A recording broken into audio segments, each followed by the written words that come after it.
I want to thank our sponsor, Planet Ford. Planet Ford has always been a proud supporter of law enforcement in the community, providing customer service and fleet management, sales, and service.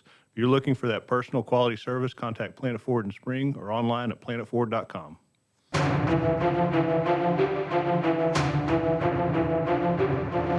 You're listening to Crime Scene Today, where we talk about current and future issues in law enforcement, forensics, and crime scene investigation. I'm your host, Dan Zintek. Joining me today is Whitney Mountain, a graduate student from University of Central Oklahoma Forensic Science Institute. Normally we have on subject matter experts has been doing this many years, but today we're taking a different perspective from that, from a person that's just getting into the field. We're going to talk about her thesis and her studies and basically her interest in crime scene investigation. Now, I met Whitney at the Association of Crime Scene Reconstruction Conference a few weeks ago in Oklahoma, where that organization has some of the top leading experts in it and in all the fields. Many people will take bloodstain and shooting reconstruction, and they even have specific organizations for those type of things. But this organization has combined some of the leaders in all of these fields, and they put on this conference. Like I said, it happened a couple of weeks ago in Oklahoma. So Whitney, it was great to meet you, and it was great to see you at the conference, and just a new and fresh face that wants to take on this job. So thank you for joining us today to sort of share your work and such. So to sort of start us off, because we had met a little bit at the conference, and we both have a mutual friend, Ashley, that had brought you there. I'm not sure if she warned you what all that you were going to be getting into and learning about, but I didn't know you personally, but I knew that you had started doing some research for your thesis that we had published. I tried as many places as we could put out there so you could get your response you needed. So just to start out, tell us what I guess the basis of your thesis. What's the general thing that you're working on? So my thesis is the psychological impact of investigating crime scenes. And so what I really wanted to see was, is there some sort of effect on the crime scene investigators when they're processing these crime scenes? And you So found that there was none were perfectly normal, right? That's exactly. yeah, And yeah. that was proven at the ACER conference. Yeah, definitely. I imagine at the ACER conference you may have to change some of your research after delving psychologically into further research there. Yes. So, and talking about ACER, so again, sort of outside looking in, that's a new perspective for you. So, what sort of stood out to you at ACER? I mean, again, we've sort of seen this all the time. So, what are you seeing coming in, sort of drinking from a fire hose? Oh man, it was literally just like my classes on steroids. Like, it was just a lot of information, and it was really fascinating to see all the different brain powers and all the different areas of expertise in one place discussing things together. And if anything, it really solidified that, like, that's what I want to do. So talking about that, I mean, so how did this come about? I mean, to back up a little bit, I mean, they've started forensic training and forensic science stuff in high school now. Were you part of anything in high school with this? No, they did not offer it at my high school at the time. So, and then from there, I mean, did you think, like, at that age, I mean, what point did you start leaning towards, like, this is something I want to do? I mean, it was always something that I was, like, interested in, and it was something that I'd watch the documentaries or I'd watch the TV shows with my sister. Those are all real, by the way. Those yes, are exactly. every one of them, every part of it. Right. No, it was just something I always loved. It was something I was always interested in. And then when it came time to decide, like, where are you going to go to school, I chose A&M, and I chose the forensic science program at A&M. And I was like, all right, I love it. Might as well see if I can make a career out of it. And that's just kind of where it went. So tell us about A&M. Obviously, now, you started there, like, your freshman year, you were at A&M? Or did you go there later? So freshman year. So obviously you're still taking all your basics and stuff. At what point do you get to start getting into the forensic classes? Oh, first semester. We took an intro to forensics. Yes, sir. Okay, so it's so I guess how much? Because I've seen so many different programs, right? And I mean, there's some that you take like 5 classes, and they call that your forensic program, and then there's others that you're literally taking 2 full semesters, 10 classes or more of forensics. So what were you looking at? What's A&M's? Obviously a highly reputable, recognized school, especially in Texas. I mean, so what did their look like? So this was back in 2016. The forensics program was still brand new. And they had told us like this is only like the 3rd year or something that they Did had. they It was mention brand guinea new. pig? Did they say that word? No? I don't remember. I don't think so. But yeah, it was brand spanking new. And I remember on like the first day they told us the largest graduating class we've had is 10 people. And Oh, they told wow. us that they were going to weed us out. And so like my first semester, I had 1 forensics class and the rest was like bio, chemistry, calculus. Like they put us through a bunch of hard classes to see who would stick it out. So how many started? Oh man, probably like 30, 35 of us started. And how many finished? I don't know because I was not one of them. You were not I one, ended so up, you. no, So how no. far did you make it? I made it 1 year. I made it 2 semesters. And then I did my internship at Denton County. And I remember Ashley told me, you don't have to do forensics. We'll teach you everything that we want you to know so you can get whatever degree you want. And I switched to psychology. And it brings up a point we've talked about many times on the show before, is you know many people that you met at that conference do not have degrees, and certainly don't have degrees in forensic science. We've been doing it so long, they didn't have those degrees, right? I mean, these things didn't exist. They became popular because people wanted to do it, and they start creating those degrees. But it comes down to, is there a benefit, I guess, to having the degree in it versus the on the field training, right? I mean, so you did both. I mean, and by no means dismissing the education you got at A&M, which is obviously an awesome education in whatever you graduate with. But what you learned in those areas, obviously certain things translate. But so when did you start your internship? You started that while you were doing your bachelor's, or starting with your Yes. graduate? No, So I did it 2017 while I was doing my bachelor's degree. so how did you get hooked up with Denton? So I was from Denton County, a town a little bit south of Denton, Highland Village. And I actually knew the mayor of Highland Village. And she's still the current mayor, but she was our realtor before she became the mayor. And so I just emailed her and said, hey, this is, I'm really interested in forensic science. Do you know anywhere that, you could introduce me to someone? I could get an internship. And she put me in touch with Sheriff Tracy Murphy at Denton County. And he said, yeah, you can come in and do an internship here. And that's where I met Ashley. And I did my internship there for the summer. So how long was your internship? I know those are different from place to place. I think it went June and July. It might have gone into August, but I have to go back to A&M pretty early into August, so it didn't last the whole month. Okay. So every program's different. I mean, obviously, I've seen Montgomery County, where I'm from, but so how involved was the program? I mean, were you going to scenes? You were on call? How'd that work out? I didn't get to do that much. I was not allowed to go to scenes. I wasn't allowed to go out on calls. I remember there'd be mornings when Ashley would text me and be like, hey, you can't come in today. I have to go out to a call. And so I couldn't go in that day. But so what do you get to do? If you're not going to a call, what are you doing?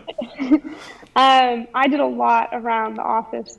They would let me practice fingerprinting. They would let me do my 10 print card. I got to see the whole evidence lab and everything like that. I was wild. But Ashley would discuss cases with me. I would do a lot of stuff around the office, like filing and shredding and stuff like that. But it was they would let me practice with the camera, fingerprinting, like I said. So it was a lot of forensics techniques and stuff that I got to learn. So now, even though you weren't processing it, you were there when Ashley, I gather, was processing stuff in the lab. To an extent, there'd be times like I'd walk in and I could see evidence and they'd just be like, hey, you can't go near that. And so Don't I'd have touch to like, this. Yeah. but So, yeah, and I know that in our program, our interns have gone to the scene and seen some of those things. That's why I say it's different from one to the other. So I gather that was one of your last things to do in the bachelor's program prior to heading off to graduate. So you decided this is something you want to do. And so what was the different experience in going to University of Central Oklahoma with their forensic science? I mean, obviously, Oklahoma is not far from Denton, right? So why choose that? I mean, obviously, I'm sure you were offered whenever you get even close to finishing your bachelor's. I can't tell you how many things you get in the mail of go to this yes. graduate school, go to that graduate school. They should just say we would like your money, but either way, they want you at their school, right? So what made you decide on Oklahoma? Well, so when I was coming to the end of my bachelor's degree, I knew I wanted to go to grad school. And so I was honestly deciding between Sam Houston State and their criminology program, or their criminal justice program, and University of Central Oklahoma and their forensics program. And I had no idea which one would be the better option. So I asked Ashley, and Ashley said that UCO was the top school. It had the best forensics program in the country. And after she told me that, I was like, well, how could I not go? So I applied, didn't think I'd get in, and then I got in. Yeah. And So now you started this journey. When did you start graduate school? 2019. 2019. Okay. So what was your experience there? What'd you find walking in the door? It was definitely a culture shock. Like you said, Oklahoma's not far from Denton, but coming from A&M with 68,000 students. Yeah, there's a few there. There's a few. Yes, a little bit. And then UCO, we have 12,000. Right. It's definitely a lot different. All the professors knew my name first day of class. Definitely not used to that. Right. And then There were no classrooms of 400 people taking the No. same class. No, I walked in and they said, this is the largest classroom. And it was like 120 kids. And I was like, oh, wow. Right. But yeah, it was awesome. It was definitely, the faculty was super welcoming. So it definitely put me at ease, especially moving out of Texas where all my family was from. So you experienced a little bit of forensic training at A&M, the start of it. So Yes. what was the next level? I mean, I guess if someone were to ask you, what should I expect going to graduate school after leaving bachelor's for forensic, what am I going to walk into? I would tell them, if you're going to do it, and I'm always going to recommend graduate school, but if you are going to do it, you need to make sure it's something that you're really passionate about, because it is going to be a lot of work and it is going to be time consuming and exhausting. But if it's something you're passionate about and you love it, and it doesn't feel like you're doing schoolwork, it doesn't feel like you're doing homework, it just feels like you're reading something that you want to read. You know what I mean? So like preparing for tests, I'm reading the textbook and it doesn't feel like I'm studying. It feels like I'm just reading stuff I'm interested in. So I would definitely tell them, you need to know that it's something you're passionate about, and you have to be willing to put in that time and effort for it. So, and obviously it's graduate school. There's a bunch of time, but I mean, would you say, I guess, is it feasible to be able to work full time and still do this? I think so. There's actually 2 people I've met in my program that are working full time and doing graduate school. So I think it's a balance, but I think you could do it. Right. I mean, and that's it. I mean, obviously, there's only so much time in a day. You give it to work, you give it to school, you give it to your family, and if you're doing something else, something's gonna fall a little bit behind, right? Yeah. So what type of classes did you get to see there? I mean, you're nearly done. So what was along your path there? So my path, because I took the basic crime scene processing route, Okay. I got to take crime scene processing, obviously. Several different requirements for grads, like the basics, research methods, and other classes that kind of help you develop your thesis as you go. So what is the basic crime scene processing? What do they teach you to process? They teach us like processing a scene. We went through the measurements, photography, packaging evidence, how to collect it, things like that. They did the overview of this is what it's like to process a scene. And so, do they get into some of the? Obviously, there's some basic stuff, like you said. You have photography and sketching and those things. Do they get into some of the more advanced identification of fingerprints, the blood stain, the shooting reconstruction? Do they get into those areas? Not really in that class, but those are classes that you can take if that's what you're interested in. So like I took a blood spatter class because I was interested in that. But you could also take fingerprinting, you could take shooting reconstruction or firearm analysis. And so, so are those considered like electives, or does everybody have to take those? No, those are considered electives. So, I mean, I know that most masters, it focuses on you doing some type of research or for your thesis or otherwise. But so, would you say it's more heavy on the education side of research, or is it more of the practical of like when you leave this, you're ready to go head to a scene? Honestly, probably more research focused. I mean, I would find that common. That seems, Yeah. I mean, because in the education field, they're going from bachelor's to master's, and then if you dare, your doctorate, which is just going to be more research, right? I don't really think they want you to actually leave. That's I think the goal of the administrators at the college. It's just my own opinion, but anyway, so you have this, and so let's talk a little bit as far as your thesis. You talked about the impact. So what made you decide on this topic? How did you come to that? So I remember my first semester, my advisor said, you need to pick the topic that you're interested in, and I'll approve it if I think we can make it happen, or we'll change it up. But he left it completely up to me on what I wanted. And I actually got this advisor with our interests aligned in crime scene processing and the behavioral and psychological impacts and everything. And so with my background in psychology, I knew that that was something I was interested in. I wanted to continue that path. And loving forensic science and wanting to be a crime scene investigator, I was like, how can I combine these two passions? And so I said, okay, I know that this is the career I'm going to go into, so why not look at how it's going to impact me?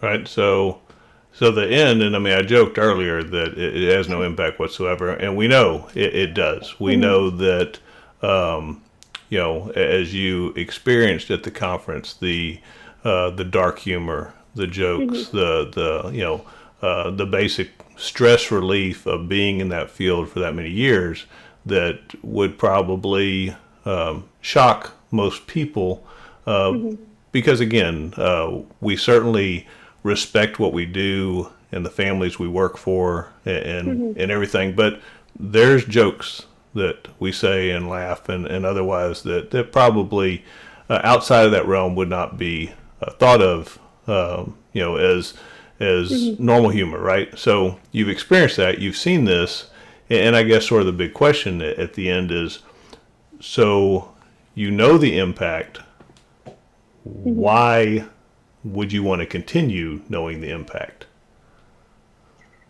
I mean, knowing the impact on it, I think better prepares me for going into it.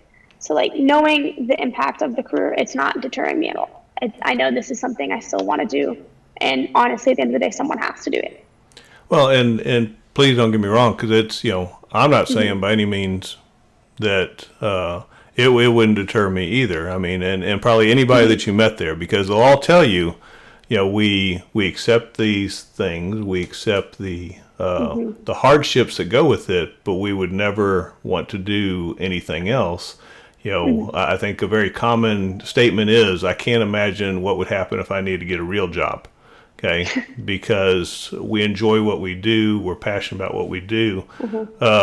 So a little bit into the research. So obviously you had to narrow down a survey, and so tell me, I guess, a little bit about the survey process and what you found? What were limited? Was it male versus female, age, how long? What exactly did you sort of figure out on that?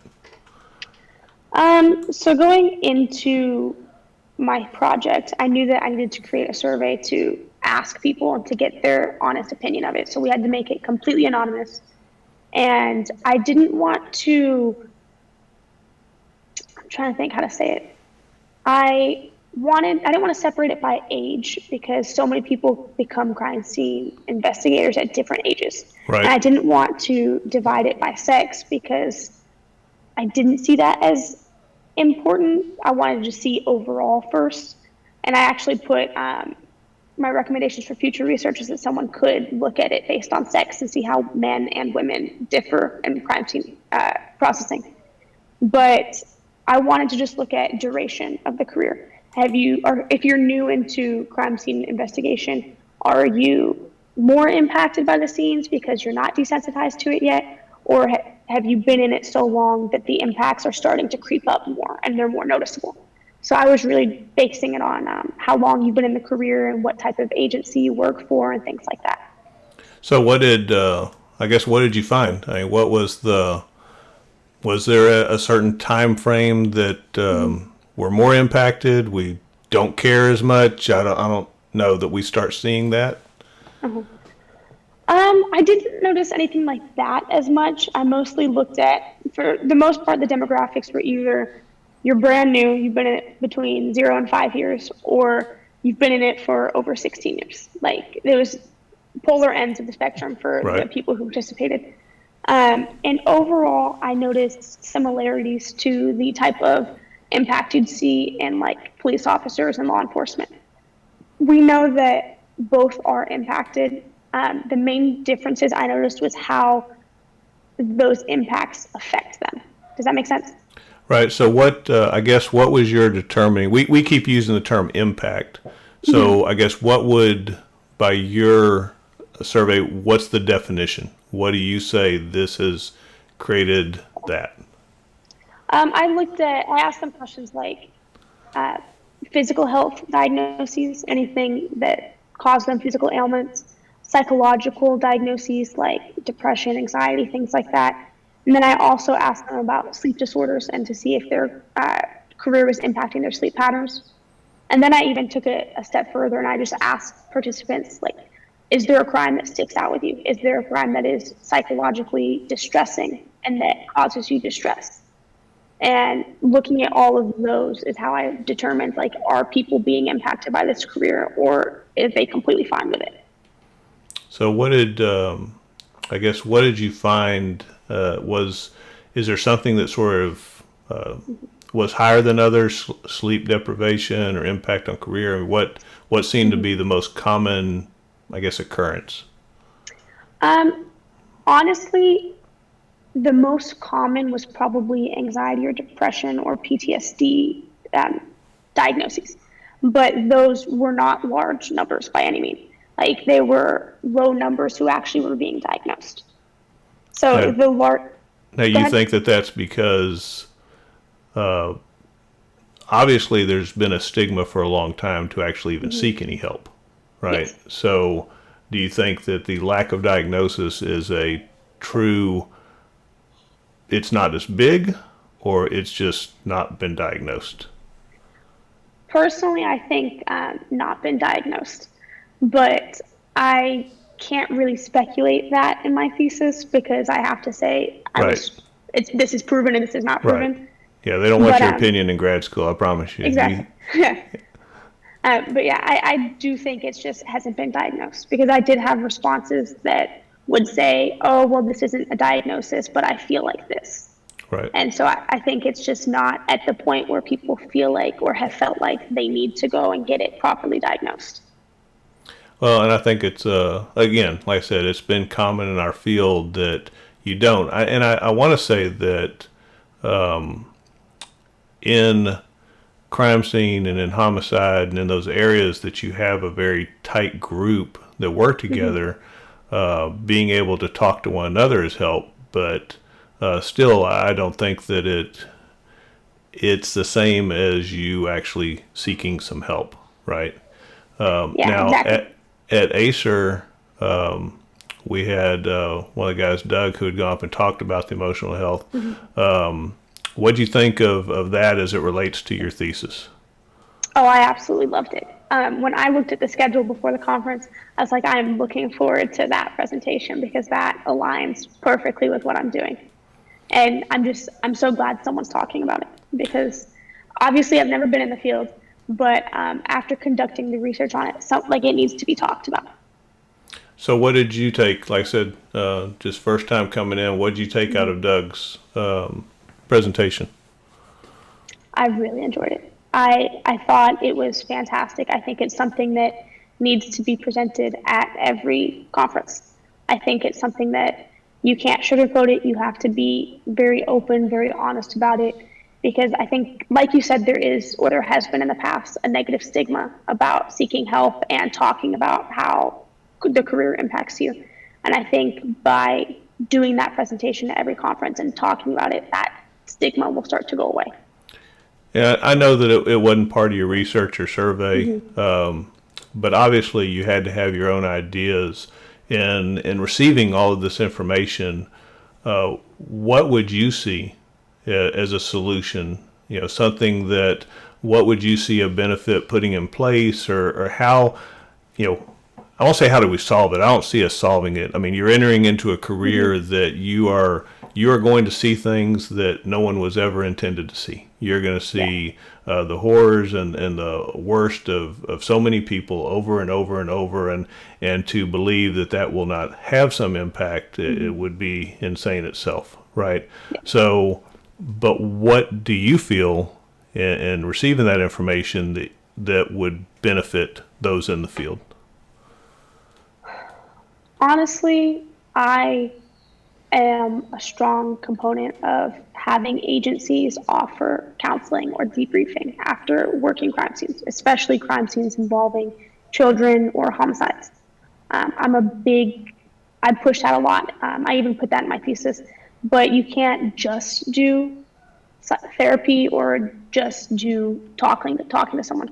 You really need to couple that with your own adaptive coping mechanisms because you can't go see a therapist every single day. So you have to be able to handle it on your own as well, if that makes sense. Right. I mean, there's and that's just in general. I mean, we have you have to have some coping mechanisms, right? I mean, these may Mm-hmm. not be normal problems that everybody faces. Well, everybody in the field faces, but the general public does not face. Uh, but having a coping mechanism in place, and certainly talking to others and having those things. Now, you mentioned, and I think it's very common. That the kid cases, right? I Yes. mean, whenever we work a child fatality, Mm-hmm. and whether it's a car accident fatality, whether it's a homicide, a suicide, murder suicide, anything that involves a child is something that because we always see that as such an innocent and wasted Mm-hmm. life that impacts us. When you were dealing with your survey, was you said that it may have been very generic. Was it just, do you have a scene that impacts you, or did they pick the type of scene, or did you learn anything about those scenes? Yeah, when I asked that question, I said, is there a type of scene or what's the nature of a scene that sticks out to you in terms of psychological distress? And I just let them fill in the blank and let them describe what scene they want. They could go into as much detail or as vague as they wanted. And so I would get a lot of just child abuse or child death or homicide.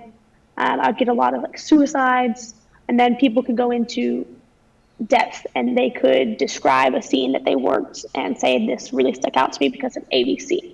But for the most part, I just got very basic child homicide, child abuse, child death. Well, and and you mentioned the child abuse there because Mm-hmm. luckily the child fatality is not one of the high things, but we do. And I don't know the current statistic. I do know that Mm-hmm. when I was over it in our area, crimes against children worth 3 times the amount of any other violent crime that was happening in the county, right? When you had robbery and ag robbery and all that, but you're indecency with a child, sexual assault of a child abuse, those were 3 times the amount. And so yeah, it's a constant that they're going to, and I think in talking with people, one of the things that I've experienced, I know any parent has experienced, is whenever you work that scene and the child that you're working is close to your child's age, Yes. right? I mean, you're going to have that connection there that, I mean, they may not look like your child, but you just have that connection of age between them. And in doing so, it's like I know one CSI that, we all have our scenes, right? And the thing that I found sort of peculiar is how one scene can affect one person, it doesn't affect the other, right? Yes.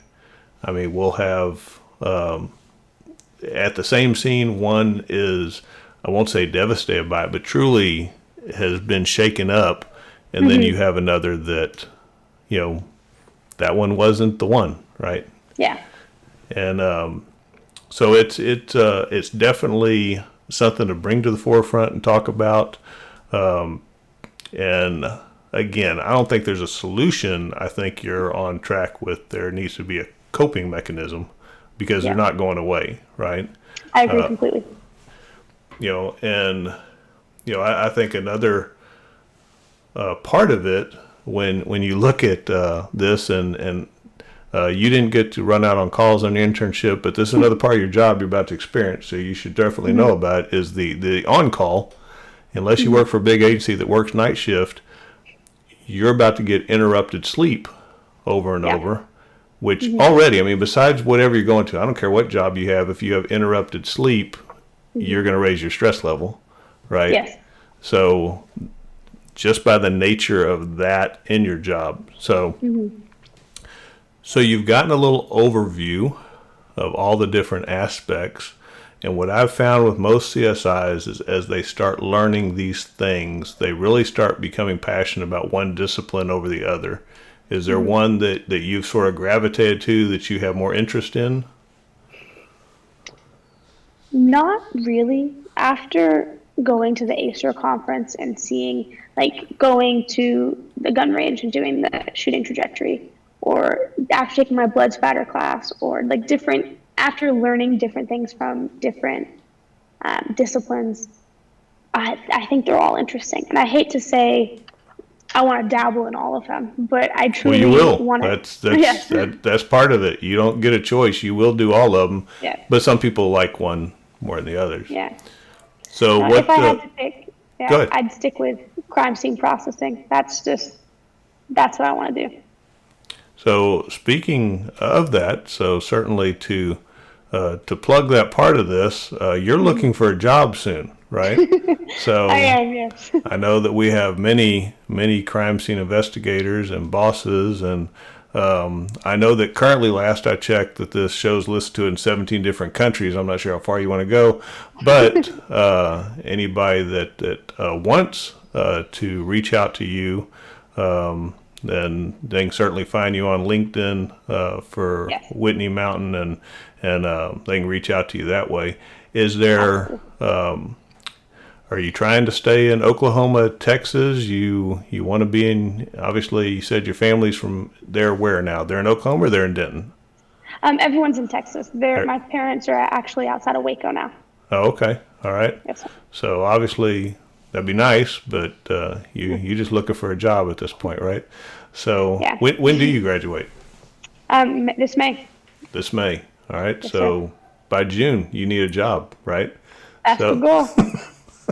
So, and you have other conferences that are coming up. I'm not sure if you're scheduled for this one, but the next big conference is the IAI conference in Nashville in August. So for our listeners, we have the hotel reservations are open on that. Go to iai.org and you can find details on that conference. That's huge. If you have a chance, then that's an amazing one. One of the big, I I guess, debates, conversations that I know we've had on the show and continue to talk about. So you have a great passion to go and do this. You have received your education to do this, but you're not a cop. No. And so it's an ongoing question. I'll be the first to tell you I'm on your side. I don't see that you have to be a CSI. I have found it I've been a proponent of basically this type of course, meaning you've gone to college, you've done an internship, you have a passion to do this, then why would I then say you've interned here? And I'm not speaking of Denton. I'm just speaking in general. You've come to our department, but our CSIs are commissioned, and therefore it was okay for you to work here and learn this, but now you can't be here unless you go to the police academy. And I'm not dismissing some value that is added by you dealing with complainants and going to scenes and those type of things, but it is limiting when that's a requirement to make you either go become a cop or find places that only accept civilians. When the other issue we deal with, and this is sort of speaking from police administration, is there's a lot of money that goes into training a new CSI. Yeah. If they're commissioned, there's a great possibility after I spend all this money on them that if they want to promote, they may go back to patrol. You're not going back to patrol. Okay. No. You never were in patrol, right? So, I mean, I think it's another benefit of you have a person that this is their career. This is what they want to do. Have you already looked at different places? And obviously that's one of the criteria you have to look for is that, that they don't require you to be a cop, right? Well, yeah. And so that's something I've been looking a lot into. And I've been talking to my advisor about it. And a lot of people were giving me advice about it at the ACER conference. The fact that so many agencies only want commissioned crime scene investigators, that doesn't deter me at all. After talking to several people at the ACER conference, they actually said that that's the route they recommend I go. They recommended I would go and work patrol for a few years and then go into CSI. So I've been looking at both. There's jobs I've applied to that are civilian CSI, and then I've also been talking to recruiters from different agencies and saying, hey, if I come work patrol for a few years, this is my background, can I move into CSI at some point? Right. So I've been looking at both, but there's definitely a difference in opportunity as far as commissioned versus civilian. There is, and it's like I said, I think you sort of hit the nail on the head when you talked about like A&M, and you said when did their program start? Oh, I don't have an exact date. But it was like 2016 or something like that. Yeah, something like that, 2015. So I mean, it hadn't been that long, is what I'm getting at. So these colleges have started developing programs. I don't even know how long SAMS has been around, but they're starting to develop these programs because of the interest in this work that I'm thinking that we'll start seeing that shift, because before there was no training. I mean, it was on the job training only. That was the first exposure you'd ever get to it. And now, I mean, like even, in the area I live, which is, it's not a small high school, but it's certainly not a big high school, and they offer forensic science. So you now have, 11th graders and 12th graders that are learning bloodstain and toxicology and fingerprints and these type of things. And then if they have that interest, they're going to go down the same path you did of college and whatever, Exactly. And so again, I'm not dismissing the police thing, but I think there is a shift coming. You may not be part of that. It may not happen for a while, but I do think that there's a shift coming for that. The other issue with commission versus civilian is like when you apply, you can apply anywhere right now. Okay, you can go to any state or whatever. But for you to be a law enforcement officer, you got to pick a place.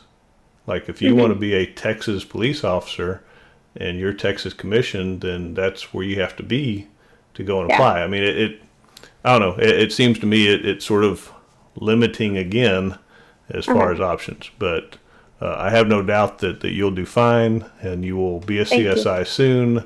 And we will see you at all the conferences and stuff, along with all the other training that you have out there. It just depends how busy you want to be, right? Exactly. But, so what's your next step besides job? You have to go and defend your thesis, yes? Yes, I'm set to defend my thesis at some point next month. Next month, and then you're done. And so, what do you think? In looking at your thesis, obviously you had to find. Because as we said before, at grad school, they don't want your opinion. They want you to go get other people's opinions.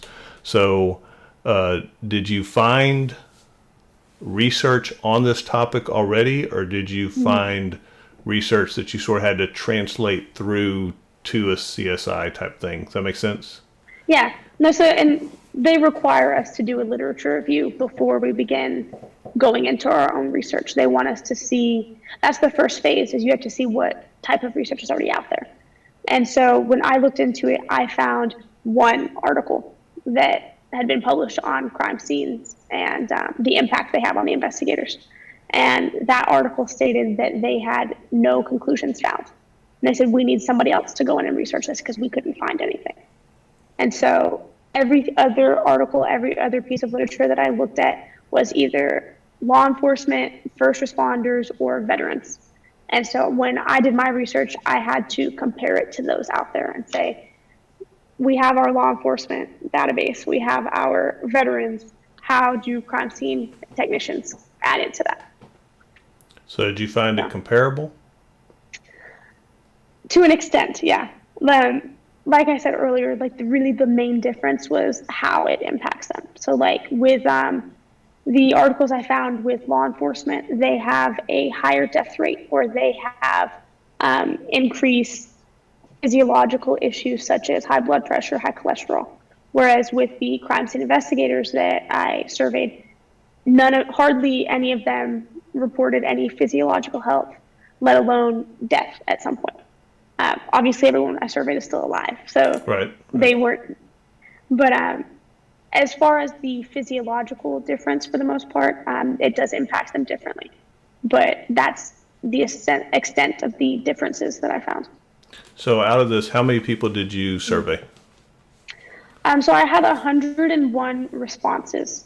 I could only use 94 because the other ones were incomplete, and I could only use completed surveys. So I ended up with 94. Do you know how far outreaching they were? I mean, was it just Texas, or do you know where? Oh, no. Generally where they came from? So I sent it out to some people that I knew, and same with my advisor. He sent it out to some of his contacts, and those contacts then dispersed it even farther. So I do know that I reached some people in Maine. I reached some people in Texas, Oklahoma. I've reached I've reached a federal agency, a few state, municipal. So I don't know where they came from. I tried not to get too much. Right, you're still trying to keep it anonymous, right? Exactly. But I would get people who would email me and say, hey, just wanted to let you know I just took your survey. This is where I'm from. So glad you're doing this. So that was really interesting. But I do know it was Texas, Oklahoma. It reached as far as Maine and a few other places. Well, that's awesome. And maybe even after you have your CSI job, you want to go and do some more research in that area. Obviously, it sounds like you have a great passion of that too, and setting up programs for that. It's definitely needed, and I have no doubt that as you do this, you'll be presenting at ACER at some point in your career and presenting at all the other stuff. So it'll be interesting to watch you as you grow in your career, which I know you will. So you keep us in the loop on that. So again, I'm expecting that this summer you'll be working somewhere. You're gonna do great. So Thank you so much. I absolutely appreciate that. so as we wrap up, we like to thank our sponsor, Planet Ford. Visit them, planetford.com. Stop by the dealership in spring. Show would not be possible without Lone Star Community Radio in Conroe, Texas. We want to thank them for their continued support. Thank you for listening. If you have a topic that you'd like us to talk about, you'd like to sponsor the show, contact me, Dan, at crimesceneaday.com. We look forward to talking to you next week. And Whitney, thank you so much for joining us this week. Thank you so much for having me, Dan.